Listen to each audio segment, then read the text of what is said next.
하나님 말씀 신명기 4장 15절에서 31절까지입니다. 267페이지 구약성경. 우리 합독은 신명기 4장 15절에서 18절 그리고 24절 1절 27절 28절 이렇게 나누어서 읽습니다. 15절입니다. 너는 기억하라. 내가 죄송합니다. 제가 5장을 읽었네요. 4장 15절입니다. 죄송합니다. 여호와께서 호렙산 불길 중에서 너희에게 말씀하시던 날에 너희가 어떤 형상도 보지 못하였은즉 너희는 깊이 삼가라. 그리하여 스스로 부패하여 자기를 위해 어떤 형상대로든지 우상을 새겨 만들지 말라. 남자의 형상이든지 여자의 형상이든지 땅 위에 있는 어떤 짐승의 형상이든지 하늘을 나는 날개 가진 어떤 새의 형상이든지 땅 위에 기는 어떤 곤충의 형상이든지 땅 아래 물속에 있는 어떤 어족의 형상이든지 만들지 말라. 24절입니다. 내 하나님 여호와는 소멸하는 불이시요 질투하시는 하나님이시라. 27절입니다. 여호와께서 너희를 여러 민족 중에 흩으실 것이요 여호와께서 너희를 쫓아 보내실 그 여러 민족 중에 너희의 남은 수가 많지 못할 것이며 너희는 거기서 사람의 손으로 만든 바 보지도 못하며 듣지도 못하며 먹지도 못하며 냄새도 맡지 못하는 목석의 신들을 섬기리라. 아멘.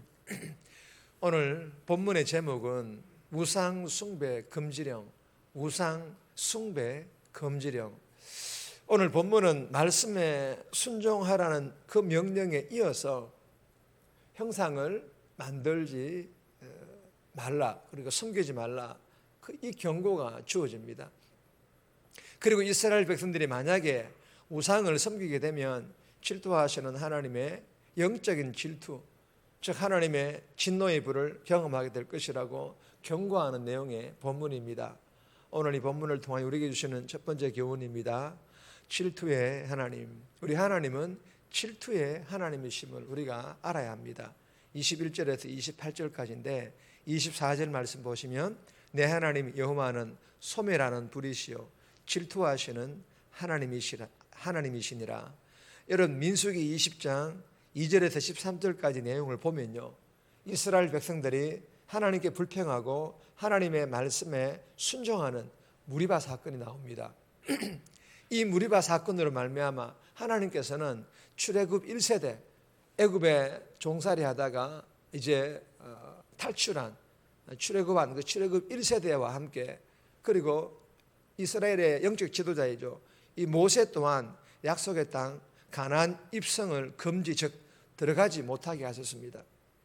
여러분, 그렇다면 이스라엘 백성들이 하나님께서 금하신 이 우상 숭배의 죄를 저질렀을 경우, 즉 10계명에 오늘 본문에 나오는 이 첫 계명과 두 번째 계명을 어겼을 경우 이스라엘 백성들을 본문 27절의 말씀처럼 여호와께서 너희를 여러 민족 중에 흩으실 것이요 여호와께서 너희를 쫓아 보내실 그 여러 민족 중에 너희의 남은 수가 많지 못할 것이며, 여러분 이 말씀은 하나님께서 약속의 땅인 가나안에서 쫓아내실 것이며 또 여러 민족으로 흩으실 것이라는 이 하나님의 선포가 말만 하는 선포가 아니라 실제로 행하실 것이라는 그런 말씀입니다. 뿐만 아니라 또 28절의 말씀 보시면 너희는 거기서 사람의 손으로 만든 바 보지도 못하며 듣지도 못하며 먹지도 못하며 냄새도 맡지 못하는 목석의 신을 섬기리라. 무슨 말씀입니까? 아무 생명도 없는 죽은 가짜신, 무능한 짝퉁신, 즉 거짓 우상들을 섬기게 될 것이라, 그런 말씀입니다. 사랑하는 여러분, 오늘 이 본문 우리에게 주시는 교훈이 무엇입니까? 하나님께서는 자기 백성들인 이 이스라엘 백성들이 자신을 떠나 죽은 우상을 섬기는 우상 숭배의 길을 걷는다면 소멸하신 불이신 하나님께서 다 태워버리심으로 거두어 가실 것입니다. 그리고 질투하시는 하나님께서 쫓아내시고 흩어버리심으로 버림을 당하게 될 것입니다. 저와 여러분들이 이 새벽에 꼭 기억하셔야 할 것은 내가 믿는 하나님은 사랑의 하나님이실 뿐만 아니라 소멸케 하시는 불의 하나님, 질투하시는 하나님이심을 우리가 잘 알아서 하나님의 질투를 유발하여 하나님의 심기를 불편하게 하는 삶이 아니라 하나님을 기쁘시게 하는 삶 살아갈 수 있기를 주님의 이름으로 축복합니다.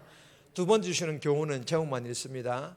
돌아가며 만나주시는 하나님, 돌아가며 만나주시는 하나님이시라는 교훈인데 29절에서 31절까지입니다. 개인적으로 꼭 묵상하시기를 바랍니다. 세 번째 주시는 교훈입니다. 우상을 다 태워라. 우상을 다 태워라. 우상을 다 태우라라는 그런 교훈인데 15절에서 20절까지입니다. 15절 말씀 보시면 여호와께서 호렙산 불길 중에서 너희에게 말씀하시던 날에 너희가 어떤 형상도 보지 못하였은즉 너희는 깊이 삼가라. 여러분, 이 본문은 잘 아시는 것처럼 그 어떤 우상도 만들지 말고 섬기지 말라는 십계명의 첫 번째와 두 번째 계명의 말씀입니다. 특히 이 이스라엘 민족과 이스라엘 백성들은 다른 민족과 다른 사람들처럼 하나님께서 만드신 그 어떤 것의 형상을 만들거나 섬기거나 해서는 안 된다라는 것입니다. 이런 일은 우상 숭배하는 일이며 하나님께서 가장 싫어하시는 죄 중에서도 첫 번째 죄입니다.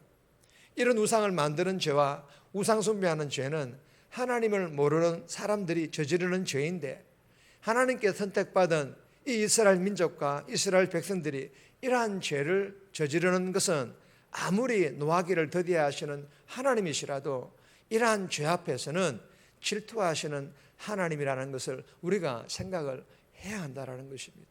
여러분, 이스라엘 백성들은 애굽의 모든 우상들을 파괴하신 하나님의 놀라우신 역사하심을 이미 이 이스라엘 백성들은 경험하였습니다. 그리고 그렇게 해서 애굽에서 자신들을 구원하여 내신 하나님의 기업, 즉 하나님의 소유이며 하나님의 보물이 자신들이라는 것을 그들은 이미 알고 있습니다. 그러니 더더욱 이스라엘 민족과 이스라엘 백성들은 하나님께서 가장 싫어하시는 우상을 만드는 죄와 우상 숭배하는 죄를 치어서는 안 되는 것입니다. 그래서 15절 말씀에서 너희는 깊이 삼가라, 너희는 깊이 삼가라라고 하나님께서 명령하고 계시는 것입니다. 사랑하는 여러분, 주시는 교훈이 무엇입니까? 우리가 너무도 잘 아는 그런 교훈이지 않습니까? 먼저는 깊이 삼가라. 우상 숭배의 죄를 짓지 않기 위해서 어떤 대가 지불도 마다하지 말라. 그리고 피 흘리기까지 싸워 이기라는 것입니다. 그러나 연약하여 우리가 우상 숭배의 죄를 지었을 경우에는 이 찬양의 고백처럼 내가 주인 삼은 모든 것 내려놓고 내가 사랑했던 모든 것 내려놓고, 즉 하나님보다 더 주인 삼은 것 우상이라는 것입니다. 하나님보다 더 사랑했던 것 우상이라는 것입니다. 그것이 자식이라도 가족이라도 우상이라는 것입니다. 그것이 돈과 권력이라도 우상이라는 것입니다. 오늘 이 새벽에 내 마음과 내 생각 속에 담아두고 있던 모든 우상, 내 이 두 손에 꽉 쥐고 있던 모든 우상, 십자가 앞에 다 내려놓고 십자가에서 흘러내리는 보혈의 능력으로 다 태워버리는 은혜 역사가 일어나 이제부터는 온전히 하나님만을 주인으로 삼아 주인 되신 하나님과 함께 동행하는 그런 복된 삶 살아갈 수 있기를 주님의 이름으로 축복합니다. 정리합니다. 내가 믿는 하나님이 질투하시는 하나님이심을 잘 알아 하나님을 불편하게 하는 삶이 아닌 하나님을 기쁘시게 하는 삶 살아가게 해달라고, 우상 숭배의 죄를 짓지 않기 위해 피 흘리기까지 싸우고 연약하여 하나님보다 더 주인 삼고 사랑했던 모든 우상 숭배의 죄를 십자가의 보혈로 다 태워 다시 하나님께로 돌아가게 해달라고 이 새벽에 기도하며 오늘 하루도 살아갈 수 있기를 주님의 이름으로 부탁드립니다.